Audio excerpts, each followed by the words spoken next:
Hello friends, this is Ravi Parmar और आप देख रहे हो MR हेल्प एजुकेशन सपोर्ट। दोस्तों, अब तक हमने देख लिया है कि परचेज़ में एंट्री कैसे करते हैं, सेल्स में एंट्री कैसे करते हैं, और साथ ही साथ अगर कोई पैसे हमें रिसीव होते हैं, जैसे कि बैंक का कोई इंटरेस्ट हमें मिल रहा है, या फिर कई केसेस में जब हमें हमारे डेटर मीन्स हमारे जो देनदार है वो जब पैसे हमें लौटाते हैं तो वो वक्त पे उसकी रिसिप्ट में कैसे एंट्री की जाती है वो हमने देखा।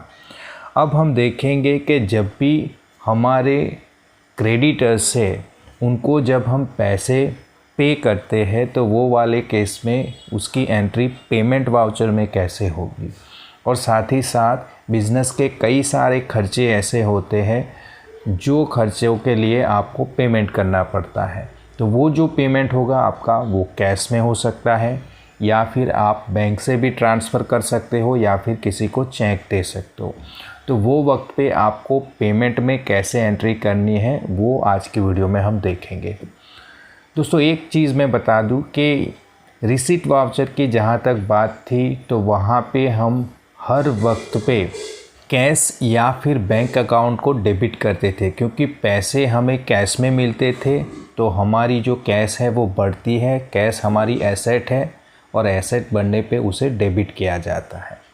वैसे ही रिसीट वाउचर में जब बैंक में पेमेंट होता था तो बैंक भी हमारी एसेट है, बैंक बैलेंस बढ़ता है, तो वो वाले केस में भी हम उसे बैंक को डेबिट करते थे।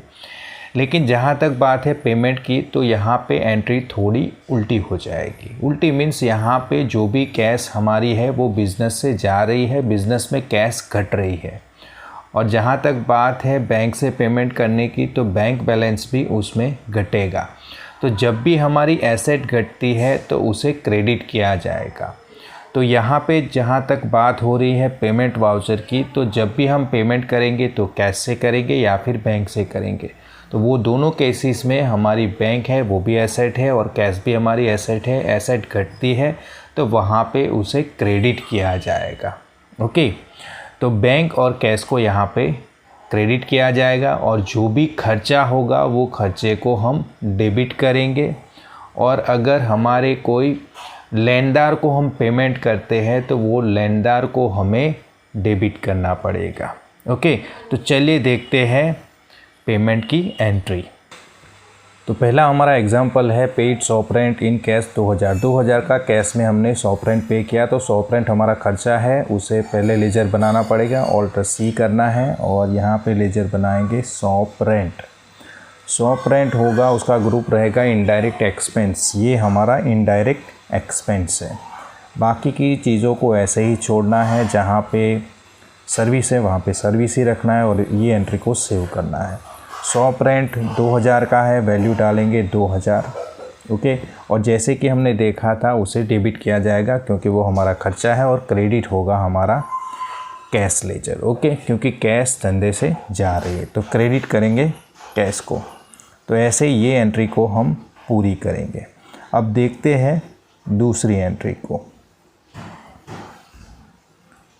चलिए, दूसरी एंट्री में हमें बताया जा रहा है कि 7000 का हमारा टी एंड कॉफ़ी एक्सपेंस हो गया है, वो भी कैश में पे किया है। तो यहाँ पे दूसरा एक लेजर हम बनाएंगे, वो होगा ऑल्टर सी प्रेस करेंगे और लिखेंगे टी एंड कॉफ़ी एक्सपेंसेस, और उसका भी जो ग्रुप रहेगा वो रहेगा इनडायरेक्ट एक्सपेंसेस।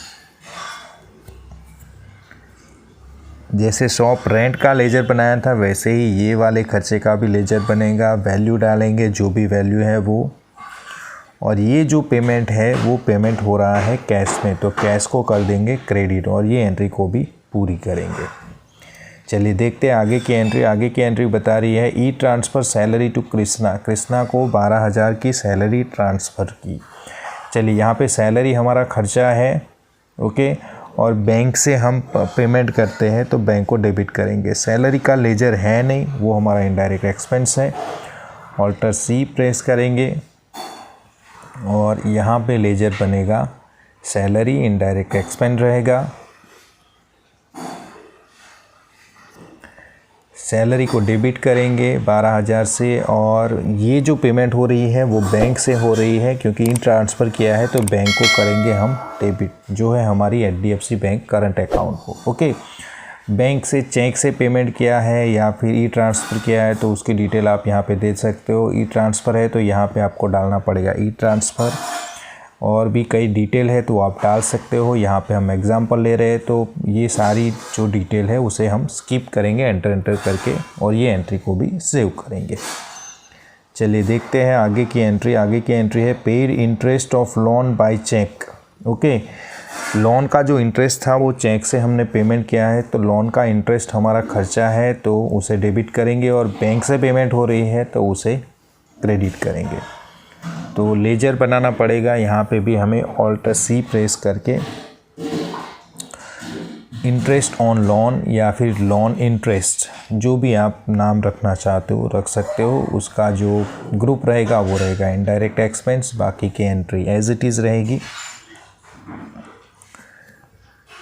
चलिए, तो जो भी वैल्यू है वो वैल्यू यहाँ पे फीड करेंगे, और ये जो पेमेंट की जा रही है बैंक के इंटरेस्ट की वो की जा रही है, बैंक से ही की जा रही है, तो बैंक को हम कर देंगे क्रेडिट।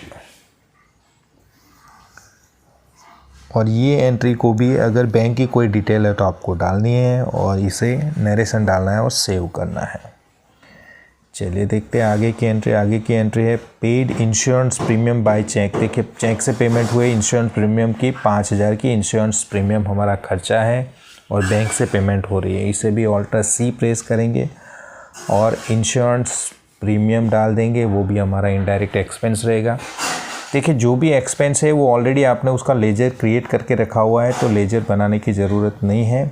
अदरवाइज़ आपको लेजर Alt+C प्रेस करके बनाना है, उसे डेबिट करना है जो भी खर्चा है, और क्रेडिट होगा आपका कैश या फिर बैंक। यहाँ पे बैंक से पेमेंट हो रही है तो बैंक को करेंगे क्रेडिट, और ये एंट्री को भी हम करेंगे सेव। चलिए, 5 एंट्री हमने कंप्लीट की है। छठवीं हमारी जो एंट्री है पेड अनिल चौमल। देखिए, अनिल चौमल को हमने 4,100 रुपये पे किए हैं, वो हमारे क्रेडिटर है, तो क्रेडिटर को ये वाले केस में डेबिट करेंगे क्योंकि हम उन्हें पैसे लौटा रहे हैं। तो अनिल चौमल हमने ऑलरेडी उनका लेजर बना के रखा हुआ था, तो उसे डेबिट करेंगे जो भी अमाउंट है 4,100 से, और क्रेडिट करेंगे हम बैंक से पेमेंट कर रहे हैं तो यहाँ पे HDFC बैंक को पिक करेंगे और उसे क्रेडिट कर लेंगे। और बैंक की अगर कोई डिटेल है तो वो आपको जैसे पहले बताया वैसे ही फीड करनी है, और ये एंट्री को भी सेव करना है। चलिए देखते हैं आगे की एंट्री। 7वीं एंट्री है E transfer of 88,000 to Deepak enterprise. Deepak enterprise हमारा सन्ड्री क्रेडिटर्स था, तो अब उनको पेमेंट की जा रही है, तो दीपक एंटरप्राइज को हम करेंगे डेबिट 88,000, और क्रेडिट होगा ई ट्रांसफ़र किया जा रहा है तो बैंक HDFC बैंक में हमें पेमेंट हो रही है, तो HDFC बैंक यहाँ पे पिक करेंगे, और बैंक की यहाँ पे ई ट्रांसफ़र हो रहा है तो आपको ई ट्रांसफ़र डालना है, अदरवाइज़ ये एंट्री को हमने चेक में ही सेव कर लिया है। चलिए आगे की एंट्री देखेंगे तो E transfer of 25,980 to Jodhani sons. Jodhani sons जो भी हमारे क्रेडिटर्स थे तो उनको भी पेमेंट की जा रही है, तो यहाँ पे जोधानी सन्स पिक कर लेंगे, और जो भी वैल्यू है वो वैल्यू यहाँ पे डाल देंगे 25,980। ओके, तो यहाँ पे वैल्यू डाल देंगे और क्रेडिट करेंगे हम। यहाँ पे पेमेंट हो रही है ई ट्रांसफ़र से, तो HDFC बैंक से हम पेमेंट कर रहे हैं, तो ये एंट्री को भी बैंक की डिटेल है तो बैंक की डिटेल बताएंगे, और ये एंट्री को भी सेव कर लेंगे।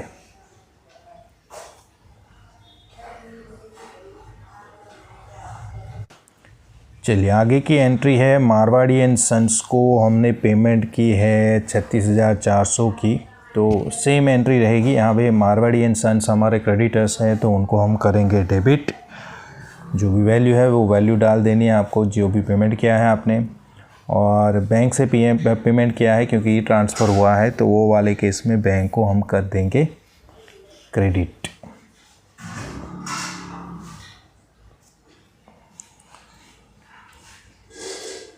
तो वैसे हमने 9 एंट्री कंप्लीट कर ली है। लास्ट वाली एक एंट्री है चलिए देखते हैं। उसमें बताया है पे telephone bill in cash, cash से पेमेंट हुई है टेलीफोन बिल की, तो टेलीफोन बिल का लेजर यहाँ पे है नहीं, हमें वो क्रिएट करना पड़ेगा, वो हमारा खर्चा है। ऑल्टर सी प्रेस करेंगे, टेलीफोन बिल मेंशन करेंगे, उसका जो ग्रुप रहेगा वो रहेगा इनडायरेक्ट एक्सपेंस। बाकी की जो भी डिटेल है उसे एज इट इज़ रखना है। ये एंट्री को सेव करेंगे और डेबिट में जो भी वैल्यू है वो वैल्यू डालनी है हमें, वो है 6700 और पेमेंट की जा रही है कैश से। ओके, तो कैश को यहाँ पे क्या कर देंगे, क्रेडिट कर देंगे और ये एंट्री को भी ऐसे हम सेव कर लेंगे। तो इस तरह से आप पेमेंट में एंट्री कर सकते हो, जो भी खर्चे हैं उसे डेबिट करने हैं, जो भी क्रेडिटर्स है उसे डेबिट करने हैं और कैश और बैंक को आपको क्रेडिट करना है। तो आई होप आपको पता चल गया होगा कि अगर पेमेंट में एंट्री करनी है तो आप उसे कैसे कर पाओगे। चलिए अब देखते हैं कि जब आपने पेमेंट में एंट्री कर ली है तो अब उसे हम उसकी रिपोर्ट वगैरह देखनी है, कहाँ पे पेमेंट हुई है, कितनी पेमेंट वगैरह देखना है। तो कैसे देख पाओगे, तो गेटवे ऑफ टैली में आना है, देन हम जाएंगे प्रॉफिट एंड लॉस अकाउंट में। अगर प्रॉफिट एंड लॉस अकाउंट में जाओगे वहाँ पे आपको ऑल्टर F1 प्रेस करना है, क्योंकि अच्छे से डिटेल में सारी चीज़ें देख पाए। देखिए आप ओपनिंग स्टॉक देख रहे हो, परचेज़ अकाउंट आप देख रहे हो, देन इनडायरेक्ट एक्सपेंसेस जो भी हमने अभी जो एंट्री की थी वो सारे यहाँ पे है, जैसे इंश्योरेंस प्रीमियम है, लोन वगैरह जो भी मीन्स इंटरेस्ट वगैरह लोन का पेमेंट किया था वो सारी डिटेल आप देख सकते हो। और यहाँ पे अगर आप देखोगे इनडायरेक्ट इनकम की, तो वो हमने रिसीट में एंट्री की थी, उसकी सारी डिटेल यहाँ पे रिफ्लेक्ट हो रही है। अभी कैश से और बैंक से पेमेंट हुई थी तो हम बैलेंस शीट भी देखेंगे और बैलेंस शीट में आपको देखना है, ऑल्टर F1 प्रेस करना है, देन आपको देखना है कि आपके जो कैश बैलेंस है और बैंक बैलेंस है उसमें कुछ कटौती हुई होगी, क्योंकि आपने वहाँ से पेमेंट की है। और आपके जो देखिए जो क्रेडिटर्स थे उसमें भी उसकी भी जो भी मीन्स देनदारी थी आपकी कम हुई होगी। आप देखोगे तो देखिए अनिल चौमल में अप्रैल में हमने ये बाय किया था, देखिए 4100 की हमने पेमेंट की थी, तो उससे अब उसका जो आउटस्टैंडिंग है वो घट गया होगा, अब 23,100 ही उसका आउटस्टैंडिंग है। ओके, तो ये पेमेंट की एंट्री आप यहाँ पे देख सकते हो। तो पेमेंट से आपके जो भी क्रेडिटर्स होंगे वो बैलेंस शीट में उसकी वैल्यू घटेगी, कैश की वैल्यू भी आपकी घटेगी, क्योंकि कैश भी बिजनेस से आपकी जा रही है। ओके, तो इस हिसाब से आप पेमेंट की एंट्री को बैलेंस शीट में भी चेक कर सकते हो। आई होप आपको वीडियो पसंद आई होगी। अगर वीडियो पसंद आई है तो प्लीज़ इसे लाइक करें, शेयर करें और सब्सक्राइब जरूर करें। मैं हूँ Ravi Parmar, signing off. Thank you very much.